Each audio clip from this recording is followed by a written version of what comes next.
So we'll start off by asking you, Steve, how you met Jimi. Well, I think I met him peripherally to begin with. I was over at Kinsey, where Jimi was, I think, the assistant winemaker under Laurent Montelieu.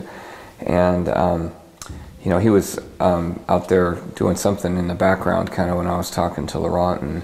And so I saw him and then just kind of was introduced to him, I think, by Laurent. But I was intrigued by, at the time, they had this thing they called Bigfoot, which was just a punch-down machine that you actually set on the tank, and then it was kind of programmed. You just left it there for 20 minutes and it kind of did its thing. So it was kind of unmanned, and that was somewhat unique at the time. Turned out to be a little bit of a pain in the ass, I think. I don't know if they use it anymore, but I don't think I was there specifically to look at that, but that was certainly caught my attention. I think Jimi actually showed us, you know, Laurent asked him to move it to a different tank. This was not during fermentation or during harvest. It was, you know, afterwards, so the tanks were empty and it was just sitting there. But Jimi got up and kind of unclamped it and moved it to another tank, and just to demonstrate how to move it on. So that was my first time, I think, that I had met him. Although I may have met him other times that I can't really recall. How did you get to know him? Well, over time, you know, he, not that long afterwards, you know, had moved on to Macera, and I remember him telling me about his new boss and what was going on there, and a lot of acres, and kind of a pretty cool project from what it sounded like, you know, and so that was sort of intriguing that he was going to move on from that. But, you know, just being in the industry off and on, and knowing Laurent, so I was connected to Kinsey just a bit, not connected, but, you know, I spent a little time with them up there, and, you know, Jimi was always around at events and stuff, and he started throwing his own parties, as you probably have heard other people speak of. Those street parties were pretty memorable, and I went to a few of those where they had the fire demonstration at night and just kind of a carnival atmosphere and stuff. But over time, you know, I think Jimi was kind of mysterious, I think, not being a close friend of his to begin with. You know, he had this very interesting fascination with, like, Eastern Europe. For some reason, it seemed to me he was very intrigued by that region of the world, and almost had a little bit of a mystical quality about him, you know, not in a weird way, but, you know, I understood as time went on that he embraced the whole organic, biodynamic, natural wine movement, because he had that side to him that was very, you know, connected to things. So that's a lot of what I liked about Jimi, you know, besides just being a nice guy. So beyond that, what else? What was he like as a person? What were he was very gentle, I would say. You know, he was a big guy, but he seemed very calm and measured. He didn't seem to be easily excitable. I found out later that, well, we both kind of, he rode motorcycles, and he had an Italian, you know, cool Moto Guzzi or something like that, and I think I was on a BMW, but I was kind of a beginner at it, and we did a few rides together, and he was just a very calm kind of a guy, I think, you know, not overly excitable, and that, you know, that was appealing to me. So he was a gentle soul, let's say. So it's easy to see why he had so many friends and acquaintances, because he always had time for people, and he was great. I mean, but, you know, it wasn't like Jimi and I wouldn't say we were in totally different generations or time frames and stuff, but we weren't. You know, at the time when I met him, he was, you know, what you'd call today a young hipster. He was a cool, up-and-coming guy that, you know, was making his own tracks and stuff, and I was more of a traditionalist and sort of sticking with the status quo, and Jimi was dipping his toe into lots of different things, and that was somewhat appealing, but we weren't as connected as I think we became later, you know, a little bit. He was gone too soon. I think we would have become even closer friends had he stuck around longer. And he probably wanted to, so I can't blame him. So he came into the industry in the 90s, and he started Brooks in 98. Tell us a little bit about what the Oregon wine industry of the 90s was like that he was coming into. Well, I mean, it was a lot like it's been all along. It was a very welcoming place. There was lots of fewer people at the time, but everybody was pretty connected, and there was a lot of sharing of information, and it seemed like even then to me that it was moving at a pretty fast pace with new people coming up. You know, here, Jimi, one day he was an assistant at Willackenzie, and then he was the winemaker at Montazi, and then he started his own brand, and so he didn't waste a lot of time, you know, and I'd gotten this job, I'm still here, and so I'm a lot more stationary than that. And I think that's kind of what's kind of fun about the industry, and it's just accelerated over time, but it wasn't that different. It was just a lot fewer people, but I still believe that the founding fathers kind of started this whole cooperative sort of, you know, help each other attitude that people have continued from the beginning, and Jimi was partly responsible for that for people that came after him, and I think he benefited from people that came before him, like I did and most everybody else has. So in that sense, I don't really feel like the industry has changed that drastically. It's accelerated. We're on a lot more people's maps now, where there's a lot more money that's come in, but I think the fundamental character of the place has been established practically 50 years ago, and it's hopefully, you know, moving forward as well. So I think he fit into that fabric very well. Tell me a little bit about the impact that he had on the industry, or that Brooks, the label brand, had on the industry under his leadership. Well, again, I think he was trying to do some things that were at the time kind of on the forefront, you know, the whole embracing of biodynamics early on. That was going on a lot in Europe, and it was beginning here, but it certainly hadn't been established as well as it has been now, and so he totally got into that whole embracement. You know, the fact that Momtazi, I think, even though Mo is also obviously had to be a supporter, I think it was Jimi's leadership, or at least his desire to go down that road that helped convince Mo that that was the way to go. And you know, that vineyard in particular, I think, is a very challenging vineyard to make that commitment to. And so I give Jimi credit, but Mo also, just because, you know, it was his dollars that he was trying to spend on it. I think that had an impact, because I would say he was a leader in that regard. At the time, there was other people who were interested, and certainly people had been organic and stuff, but for the most part it was just starting to happen, and that's Jimi's made the contribution to commit to it, you know. So he was a force, I think, you know. I don't know what else to add to that, really. Okay. So he died suddenly. Tell us a little bit about what you remember from that period, days leading up to and immediately after. Well, again, it was, you know, prior to harvest. I don't think anyone had begun picking grapes yet, but it was imminent. Harvest was pretty imminent at the time, so I think it was, I don't remember the date exactly, September, sometime early September. And I heard, I can't remember who told me exactly, but I got a phone call. I was driving in my car, and someone said, "Oh my God, Jimi Brooks just passed away." And so I was just surprised. Just coincidentally, I was, I guess he had died just, you know, hours before I heard about it, and I was not far away, and so I went over to his house, and that was pretty interesting because there was already a crowd starting to assemble.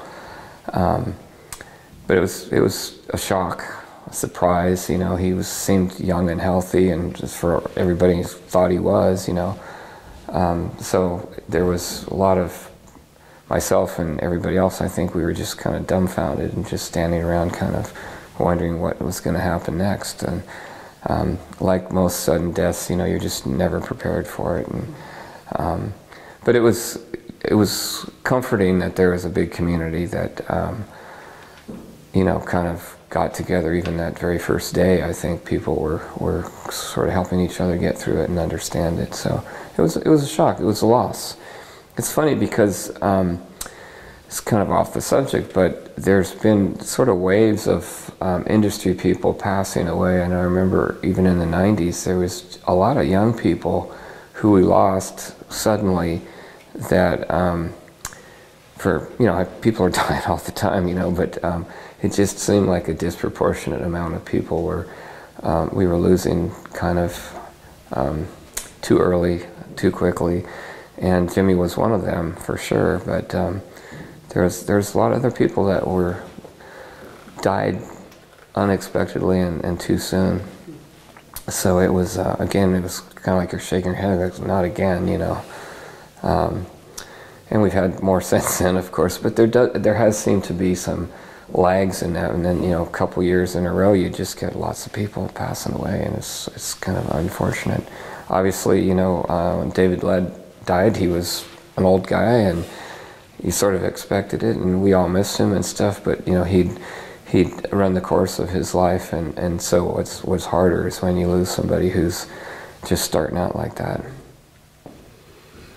So how did you become involved then in helping with that harvest and keeping Brooks going that year? Well, I don't know whose idea it was to reach out to us, but I can't remember if it was Chris, maybe Williams, or maybe there was some talk about it at that first day. Again, that's where my memory's kind of foggy, because we were all sitting around, and it was, you know, semi-mournful and semi-party atmosphere, and sort of, you know, just people were doing whatever they could to grieve in their own way. But it may have been brought up at that time, like, what do we do to, you know, keep his legacy going, or how do we remember him, or something. I honestly don't remember exactly how it came to be, but I know that, you know, someone led the torch on that. It wasn't me, unfortunately.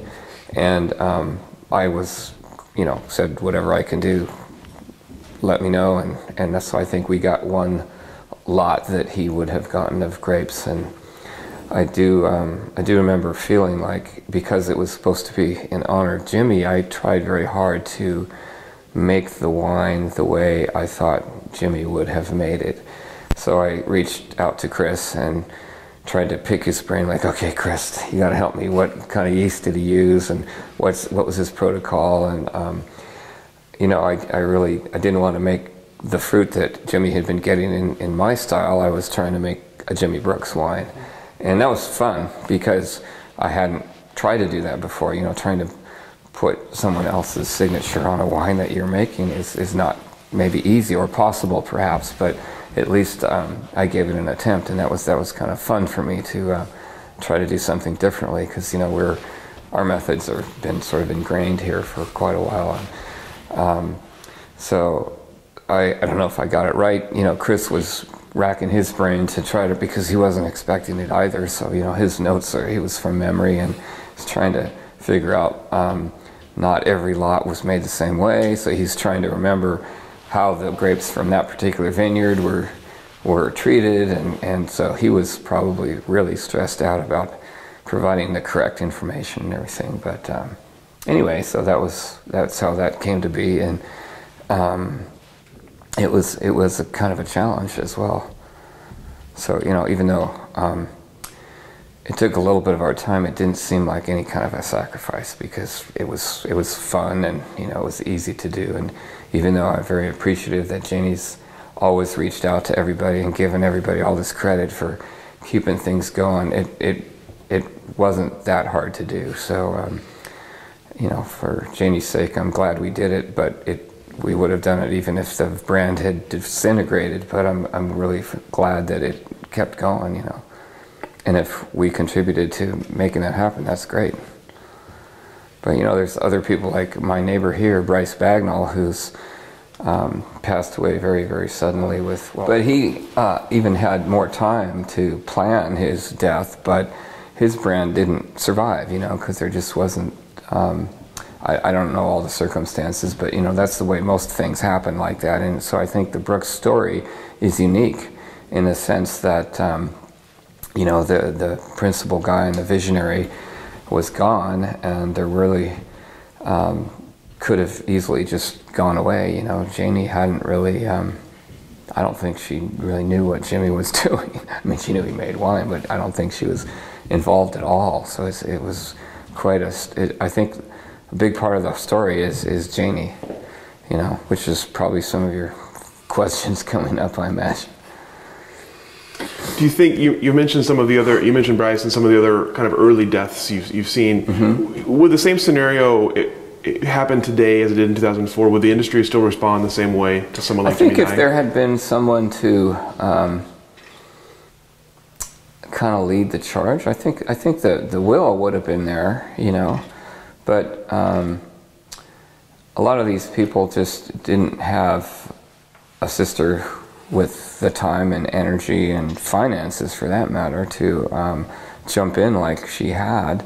You know, it's a tough business to make money at, and I think Janie didn't have a clue what it meant, but she was dedicated to it and relied on people here. But yeah, I think that could have happened without any problems.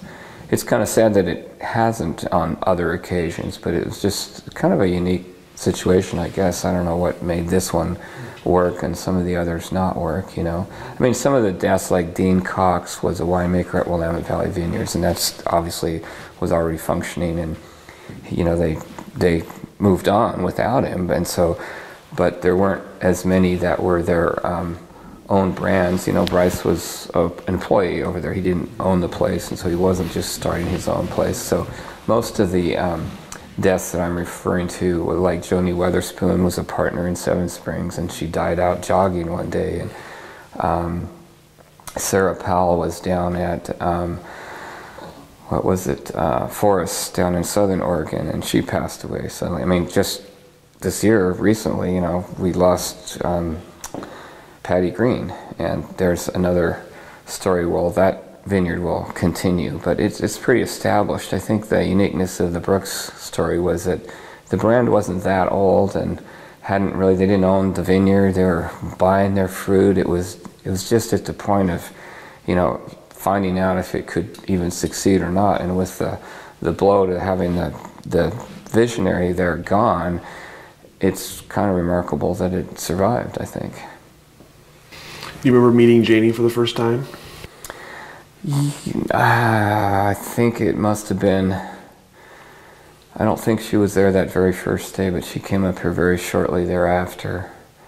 And unless I'd met her once before, but I don't even think she really was up here much. And it wasn't like I was Jimmy's best friend or anything, so we hung out, but not a lot. So I don't remember meeting Janie for the first time, to be honest. I just remember that she was quite the energy, you know, behind the whole thing, and I met her lots of times since. But that, you know, that she shared that with Jimmy. They had a lot of drive, I think, you know. So, but I give her a lot of credit for putting so much energy into it. I mean, it is hard, and she doesn't even live up here, and she managed to, and she didn't know that many people either. She just managed to put it all together.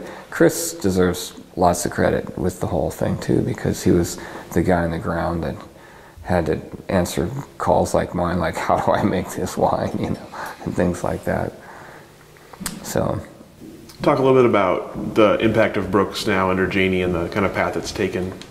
Well, it's a great success story for one thing, and I think that Janie's become a really sharp marketing person. I mean, she's sort of demonstrated to other people through social media and their new facility and their kind of innovative ideas. You know, they hire sommeliers and they serve beer and pizza and paella, and just, she's always reinventing the wheel in a sense, or just thinking outside the box to get a lot of direct sales. But she's also very inclusive with you know, sharing their resources, and they've got such a beautiful site there that people actually hang out at their winery and enjoy, just, you know, it's become a destination sort of, and that's unique, especially down here. I mean, that's been our kind of weakness, is everybody thinks that we're so far away that they can't bother to come down this far, and you know, they just don't think of the old Amity Hills as having a lot of sort of hospitality.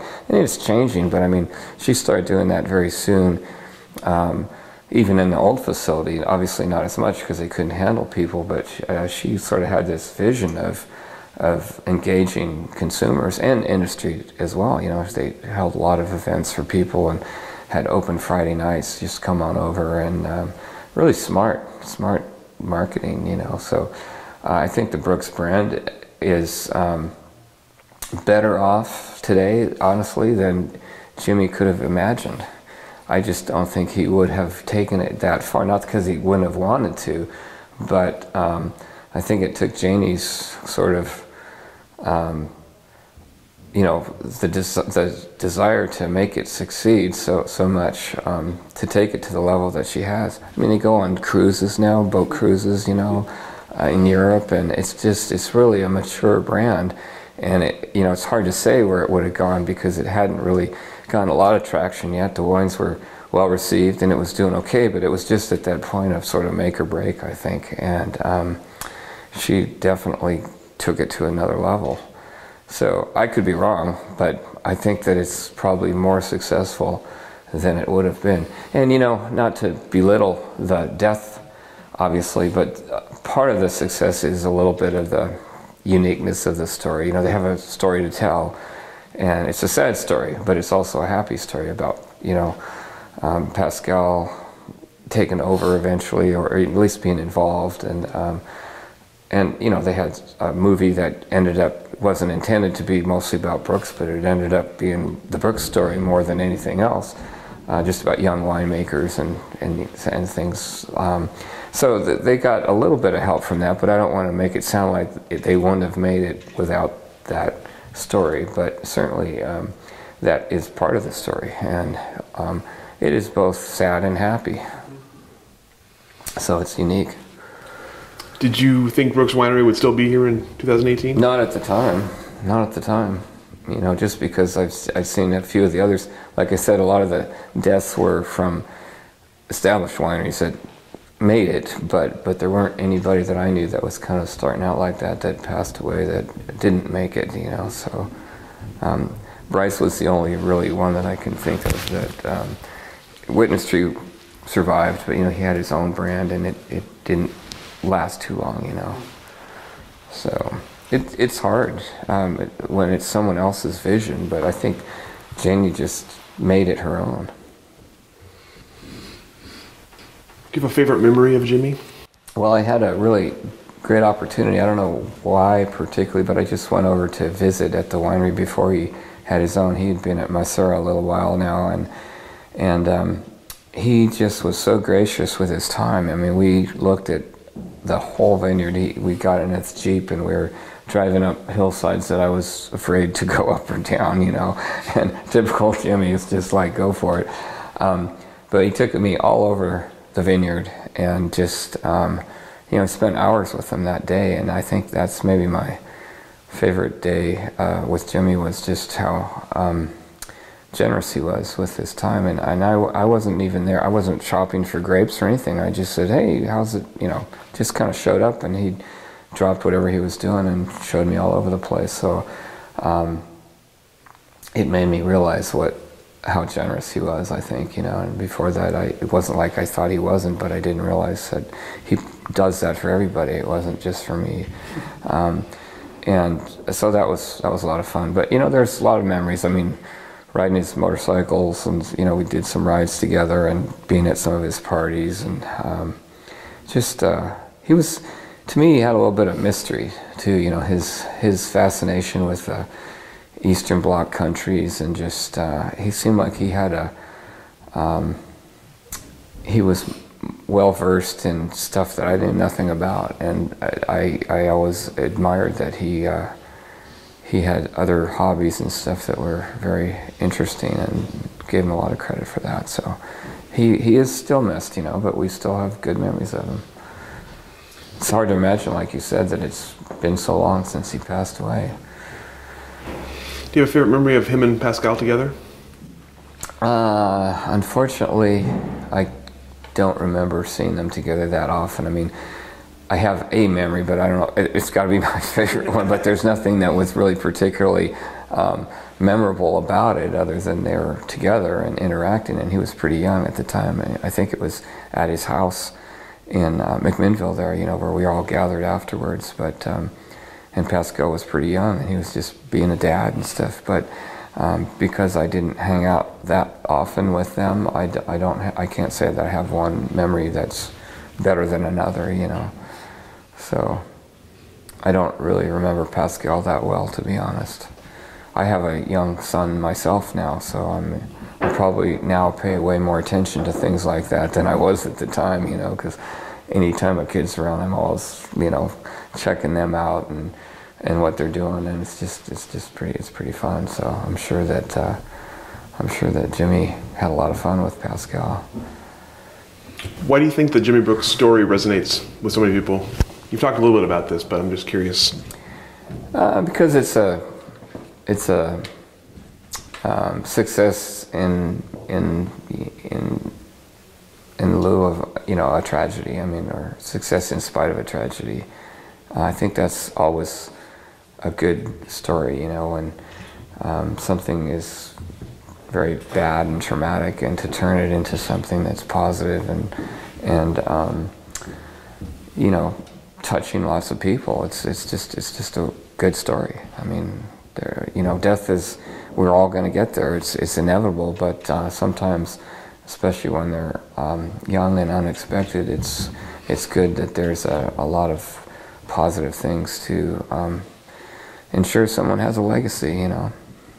So Jimi will probably be remembered a lot more than your average guy that just dies, you know.